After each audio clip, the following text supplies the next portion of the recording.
Continuamos con las clases de tratamiento del dolor para estudiantes que cursan toxicofarmacología de la carrera de medicina de la Universidad Nacional Arturo Jauretche. La analgesia que vamos a aplicar debe de basarse en el raciocinio y ser balanceada, siempre tratando de modificar los mecanismos fisiopatológicos que están originando el dolor, si es que podemos.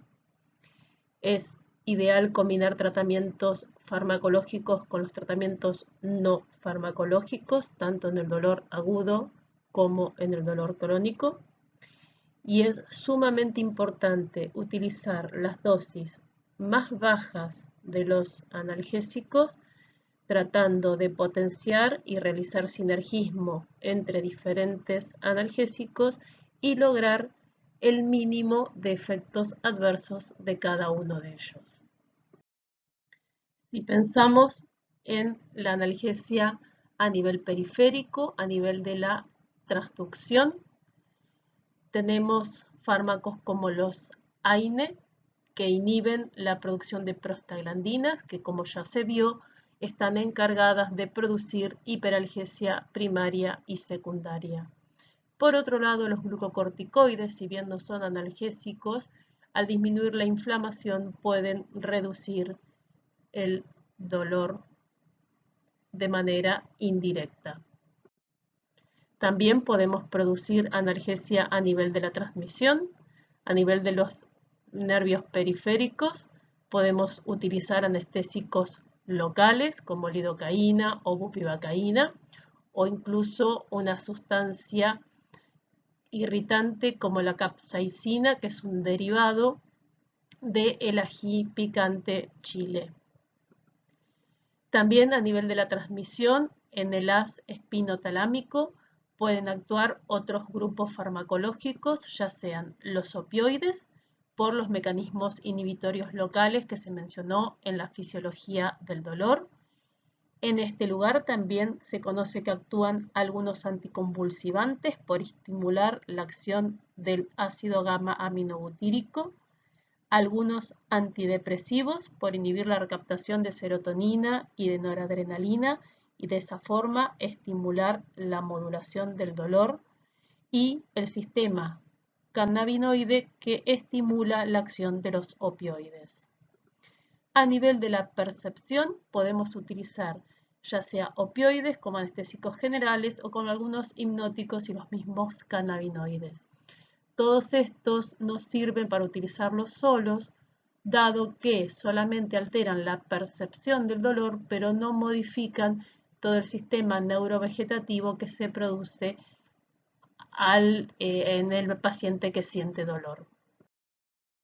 Entonces, la analgesia actuando sobre la transducción, es fácil comprender que si hay inflamación y hay dolor, conjuntamente, esto es por la cantidad de sustancias que se liberan relacionadas en ambas situaciones.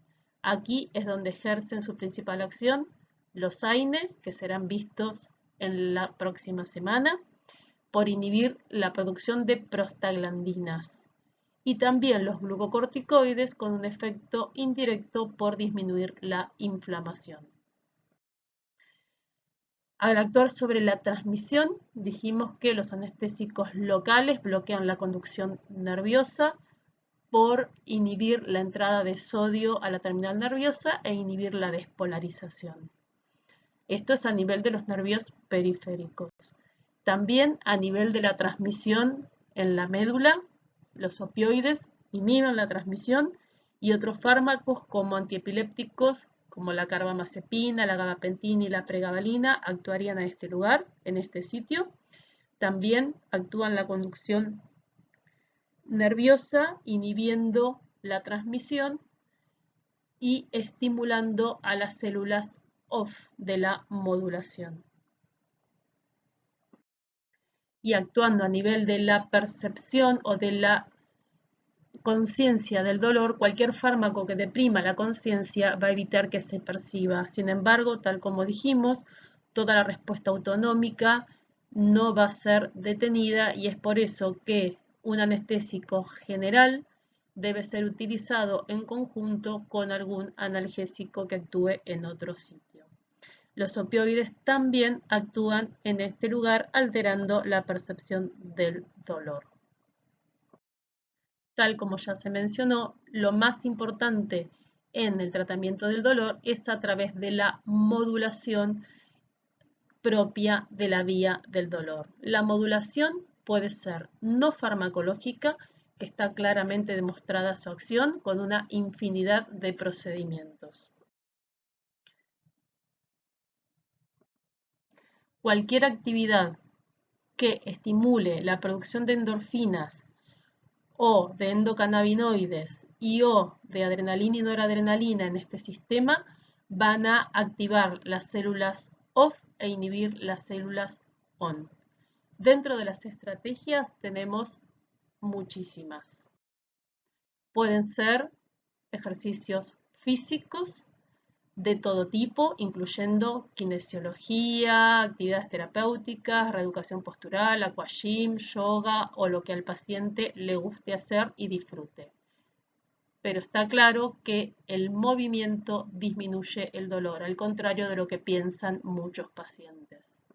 También debemos de tener en cuenta la educación, hay las dietas que pueden colaborar sobre todo en el descenso de peso en pacientes con artrosis, lo que es terapia cognitivo-conductual y psicoterapia y todas las técnicas que sean de recreación y de entretenimiento que claramente disminuyen el dolor.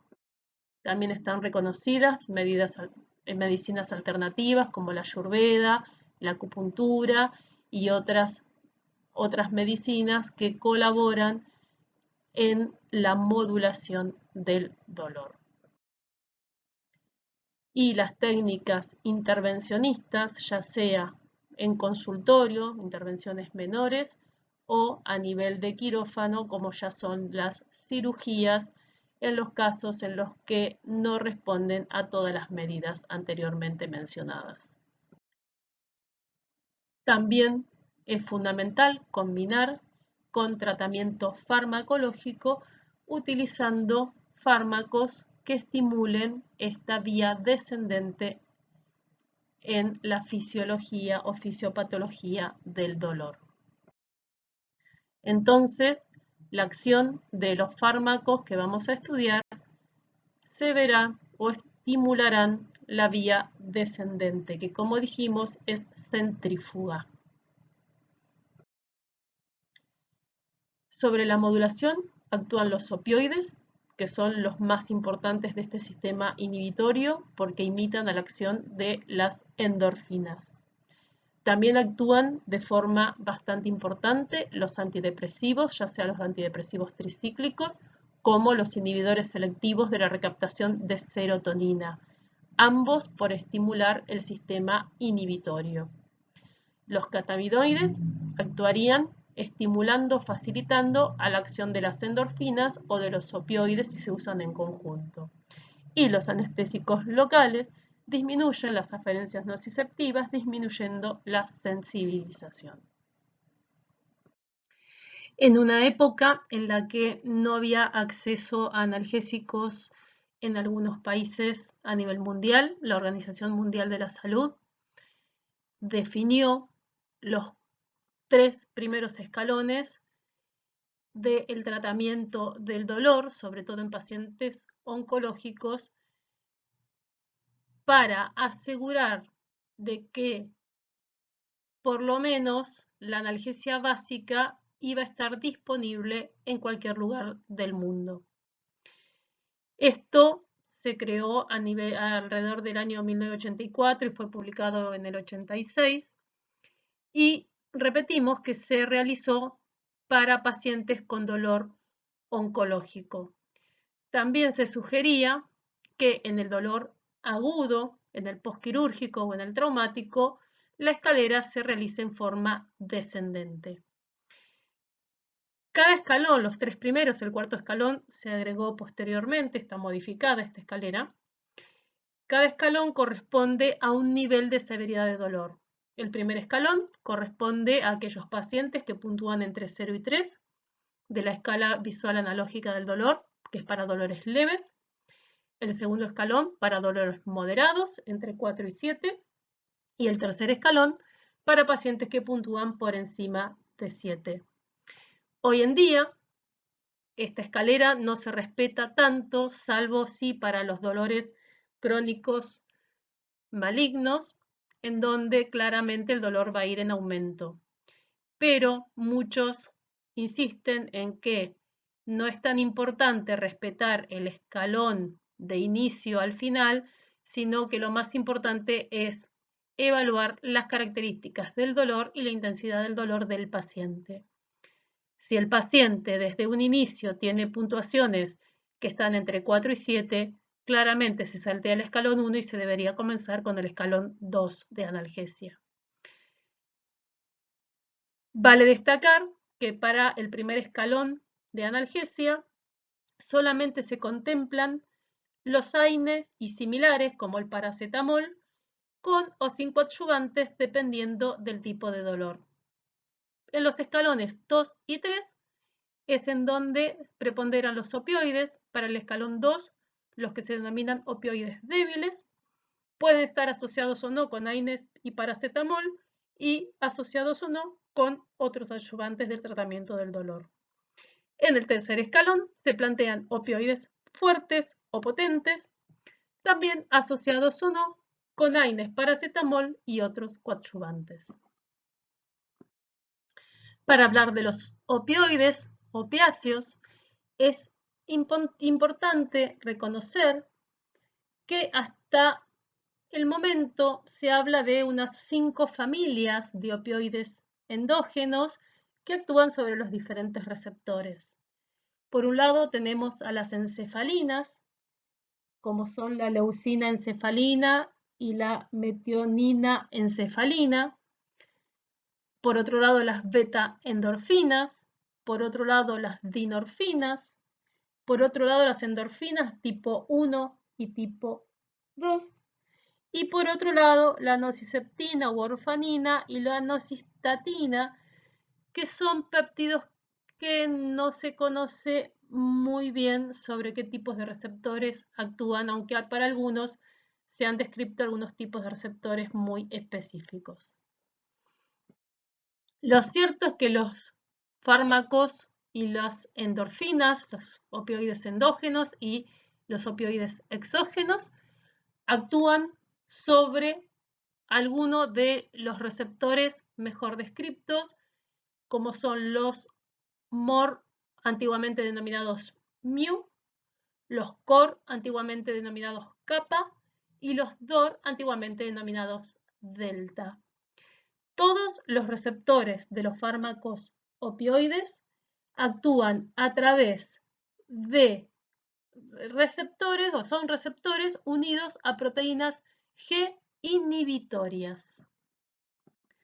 Recordemos que estar unidos a proteínas G inhibitorias significa que inhiben a la acción de la adenilciclasa y disminuyen las cantidades de AMP cíclico intracelular.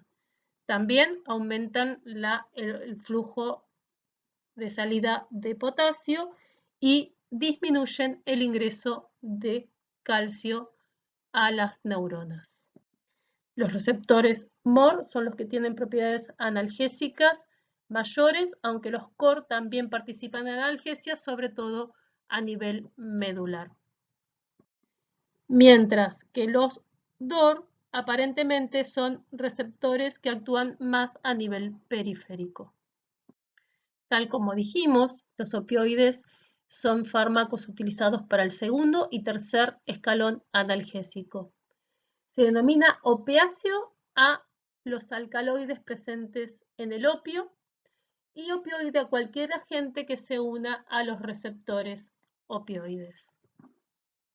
El fármaco madre del grupo es la morfina, que es el alcaloide que está en mayor porcentaje en el opio. Recibió este nombre porque Sir Turner lo denominó así en honor al dios griego de los sueños, Morfeo. Ha sido retratado en varias pinturas antiguas. Dentro de los fármacos opioides podemos mencionar los fármacos agonistas puros y los antagonistas, que son los que realmente tienen utilidad clínica. Los mixtos, agonista-antagonista, como la nalbufina, es un fármaco que está prácticamente en desuso y que no debería ser utilizado porque tiene efectos agonistas sobre algunos receptores y antagonistas sobre otros, lo que dificulta su manejo porque en el supuesto caso derrotarlo de un agonista completo a este agonista-antagonista puede no solo no ser eficaz, sino que puede aumentar el dolor o producir efectos por abstinencia de opioides. Los que se denominan opioides menores son aquellos con los que se tiene un techo terapéutico por encima del cual no aumentar la dosis no aumenta la analgesia. Por el contrario, los que se denominan agonistas mayores son todos aquellos opioides, empezando por la morfina, que no tienen techo terapéutico. Son fármacos que podemos aumentar la dosis y vamos a volver a producir efecto analgésico aunque el paciente tenga tolerancia. Podemos mencionar dentro de los opioides menores al tramadol, que es ampliamente utilizado en la actualidad.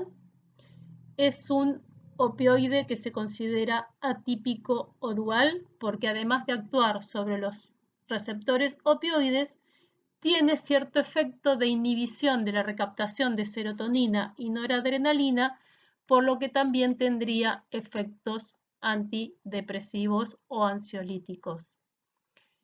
Recordemos que es uno de los fármacos con los que hay que tener precaución en aquellos pacientes que están utilizando algún tipo de antidepresivo como los que mencionamos. Por su lado, la codeína en realidad es un profármaco, dado que por sí mismo no tiene actividad, sino que se metaboliza a morfina en el hígado. De hecho, hay pacientes que no lo metabolizan correctamente y se considera que entre un 5 o un 6% de los pacientes tienen resistencia a codeína por no metabolizarla a su metabolito activo. El dextropropoxifeno ha sido ampliamente utilizado hasta que hubo frecuentes informes que detectaron efectos adversos a nivel cardiovascular, sobre todo por dosificación, por sobredosificación o por adicciones. Entre estos efectos adversos han llegado a diagnosticarse o a describirse prolongaciones del QT, con taquicardias ventriculares y torsiones de punta, por los cuales en el 2009 la FDA decidió retirarlos del mercado. En nuestro país existe una presentación que aún lo contiene, pero prácticamente no se utiliza. Y por otra parte, la buprenorfina en realidad también es un fármaco agonista-antagonista, pero su uso se realiza en parches de liberación sostenida, que se utilizan una vez cada 7 días. Esto hace que la absorción sea muy baja y a esa dosis es un agonista menor porque no tiene sus efectos antagonistas. La droga madre del grupo es la morfina. Siempre que se pueda, se debería de utilizar morfina, salvo algunas circunstancias. Por ejemplo, está contraindicada en pacientes con inestabilidad hemodinámica porque puede producir hipotensión y taquicardia. Es un fármaco con una vida media corta, por lo que hay que administrarlo cada 4 horas, aunque existen algunas preparaciones de liberación prolongada que se pueden administrar cada 8, 12 o incluso 24 horas. De todos modos, es el fármaco que se debe de aprender a manejar dentro de los agonistas mayores en la práctica diaria y en el paciente ambulatorio. La metadona es un opioide sintético que tiene buena disponibilidad oral,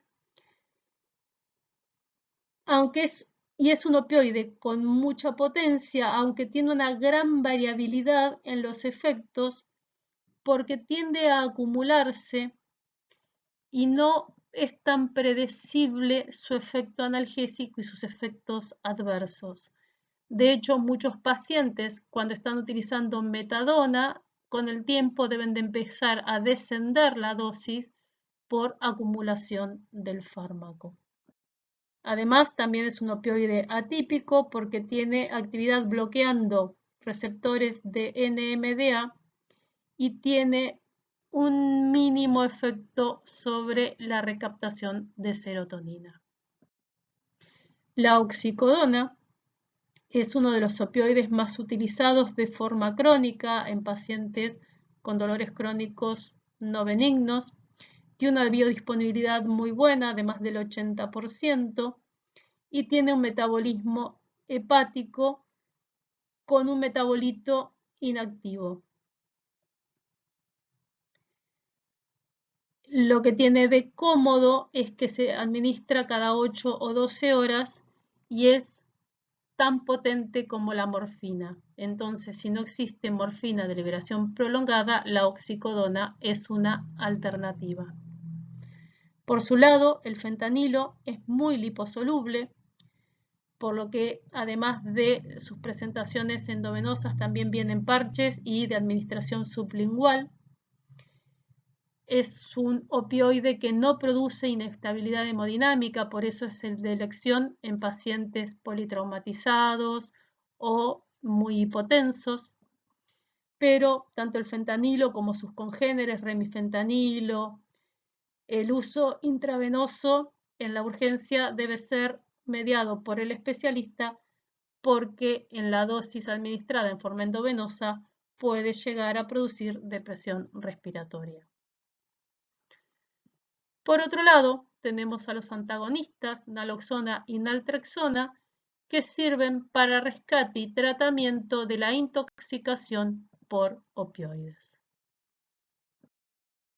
Entonces, los opioides son la piedra angular en el tratamiento del dolor.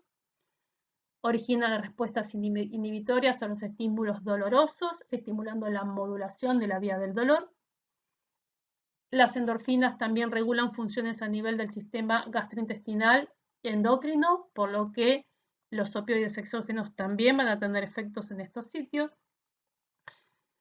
Los opioides endógenos participan en la recompensa y la adicción y en el aprendizaje y la memoria, por lo que los opioides exógenos también van a tener acción en estos sitios.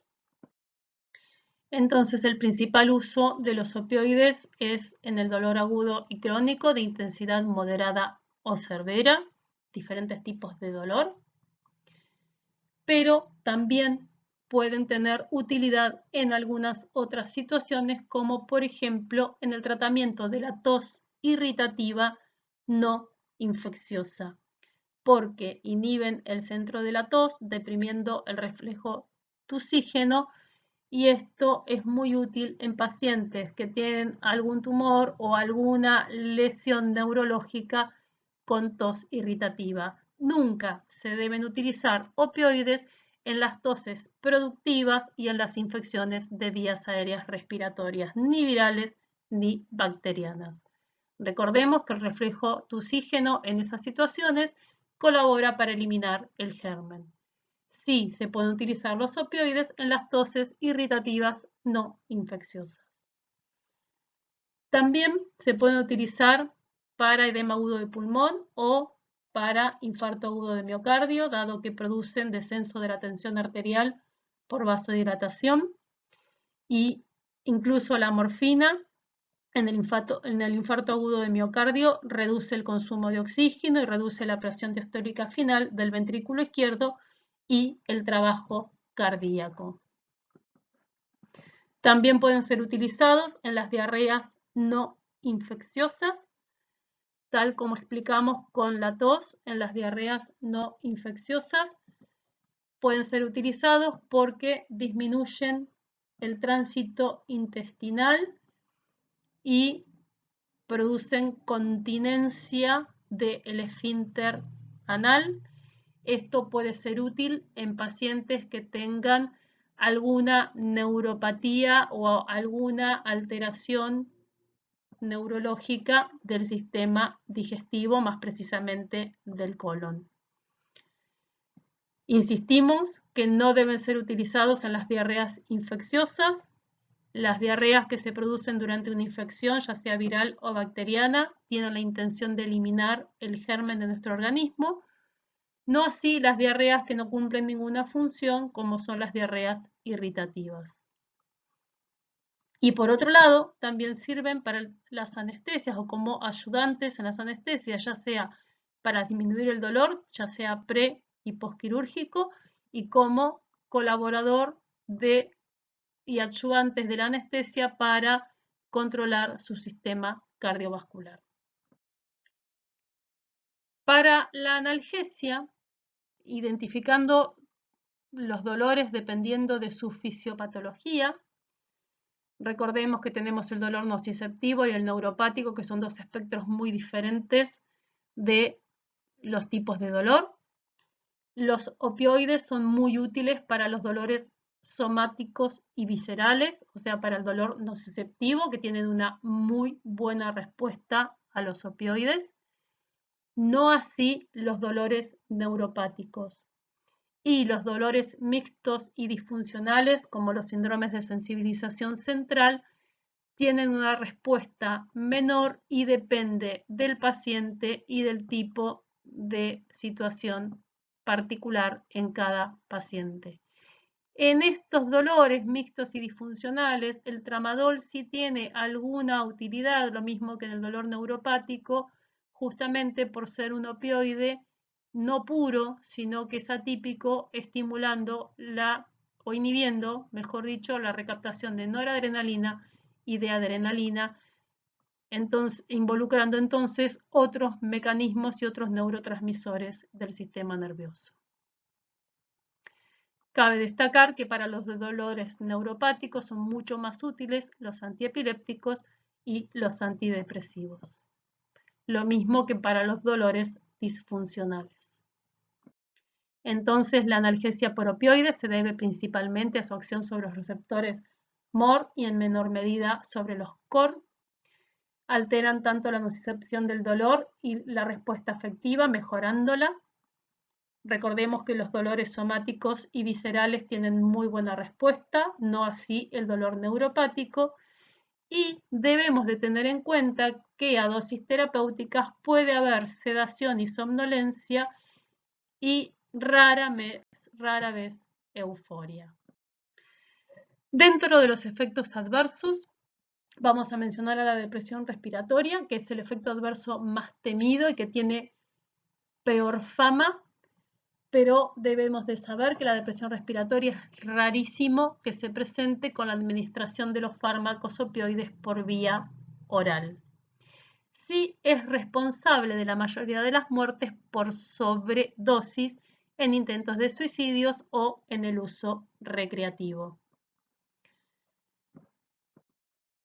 La depresión respiratoria o el miedo a la depresión respiratoria no es una razón para utilizar opioides cuando están indicados.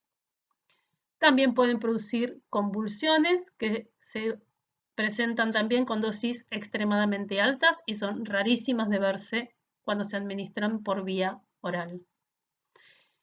La miosis puntiforme, es un dato característico del uso de opioides.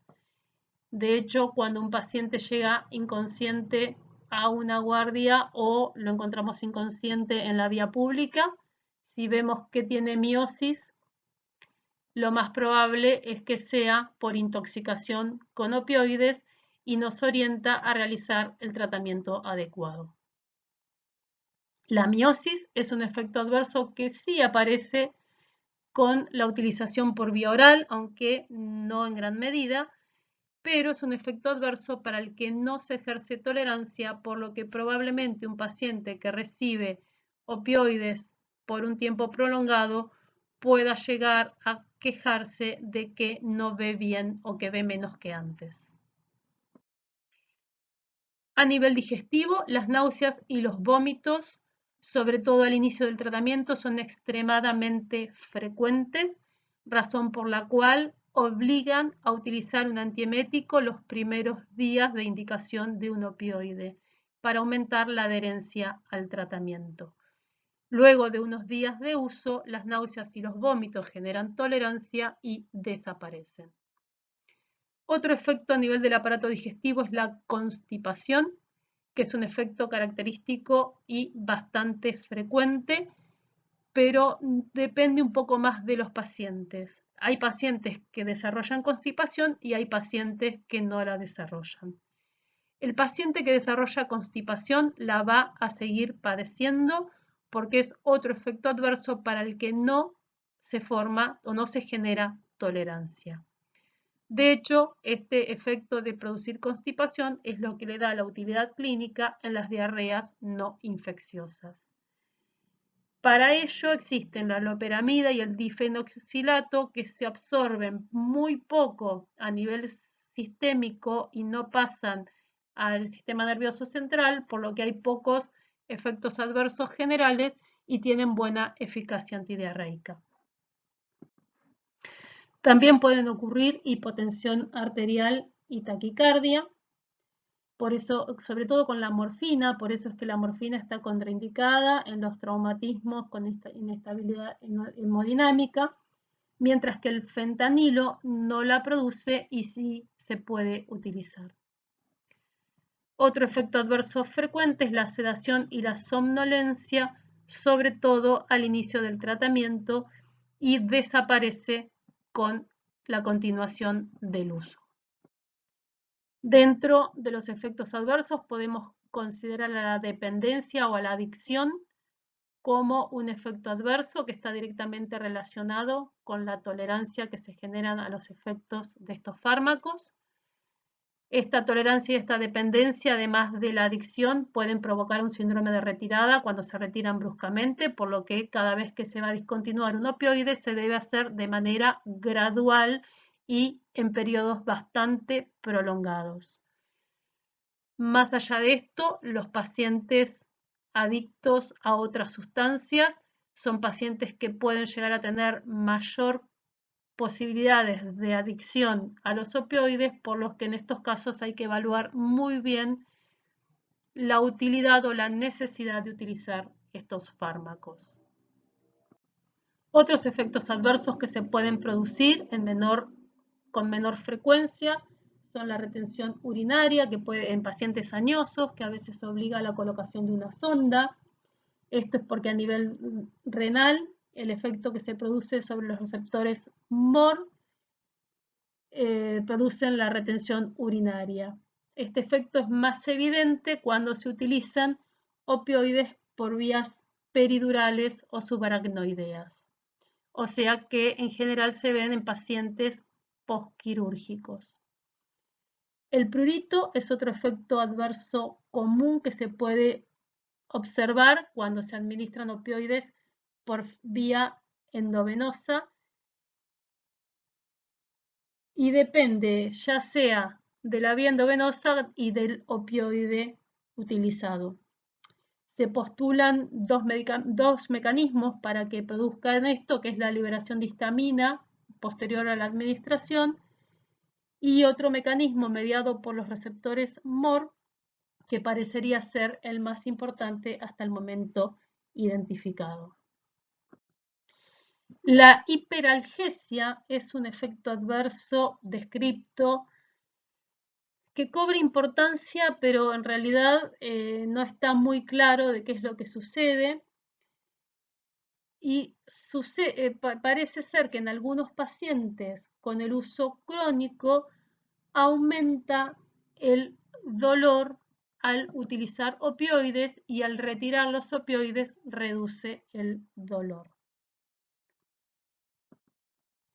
También se ha descrito que el uso prolongado de morfina puede conducir a deficiencia de andrógenos debido a la supresión del eje hipotálamo-hipófiso-gonadal. Esto resulta en la producción disminuida de hormonas sexuales, fundamentalmente testosterona en los hombres. También se ha sugerido que pueden producir inmunodepresión, demostrándose a nivel de que los MOR estimulan a los linfocitos, por lo que el uso crónico de opioides podría disminuir la capacidad de respuesta del sistema inmunológico.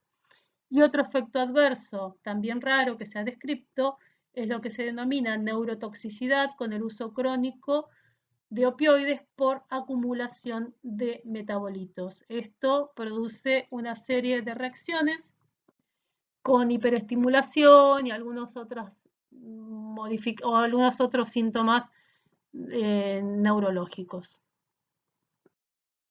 Recordemos los efectos adversos más importantes, la depresión respiratoria y la adicción o dependencia, ambos efectos adversos que pueden ser controlados tranquilamente. Dijimos que la depresión respiratoria era muy poco frecuente con la vía oral y el riesgo de dependencia es en personas que tienen antecedentes de adicciones. Está demostrado que un paciente que tiene dolor y utiliza opioides es muy raro que realice dependencia o adicción posterior a que haya cedido su dolor. Si recordemos las náuseas y los vómitos, muy frecuentes al inicio, por lo que hay que utilizar antieméticos para aumentar la adherencia al tratamiento. La hipotensión, que puede llegar a producirse al inicio, al igual que la somnolencia, ambos efectos, náuseas, todos estos efectos, náuseas, vómitos, sedación e hipotensión, tienen tolerancia. Y la miosis y la constipación, que son los efectos adversos que no generan tolerancia. Si el paciente se constipa durante el tratamiento con opioides, deberá recibir catárticos. Los opioides deben ser utilizados de manera reglada, por reloj. Esto significa que la morfina, que tiene una vida media corta de 4 horas, debe de administrarse cada 4 horas y pautar los rescates entre cada dosis para recalcular la dosis para el día siguiente. Es por esta razón tan poco conveniente de la morfina, es que se han creado preparados de morfina de liberación prolongada que pueden durar 8, 12 y hasta 24 horas.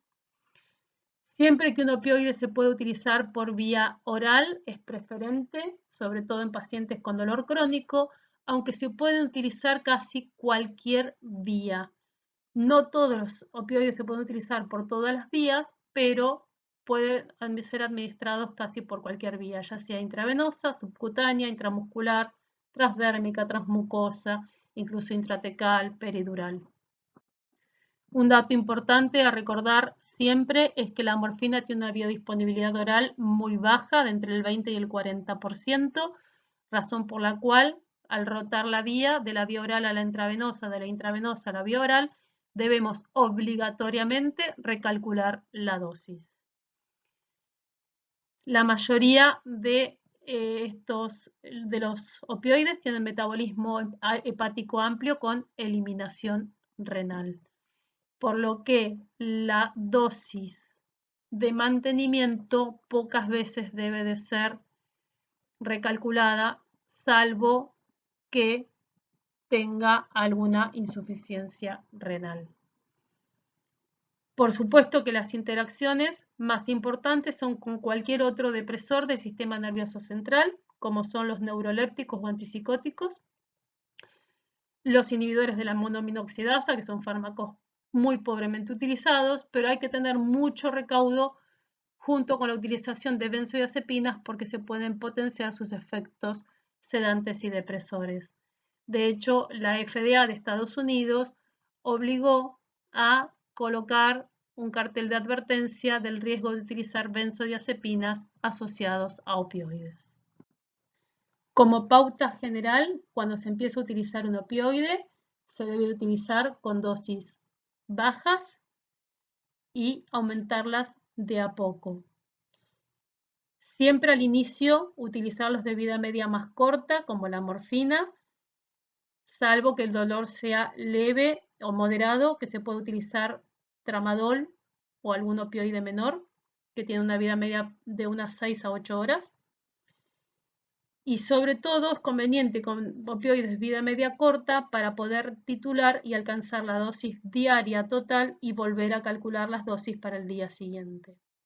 Es muy importante que el paciente que va a recibir opioides, sobre todo en dolores crónicos oncológicos, los reciba horarios fijos, evitando los picos de dolor y de sedación, porque sabemos que duran 4 horas la morfina, 6 horas el tramadol, 8 horas la oxicodona.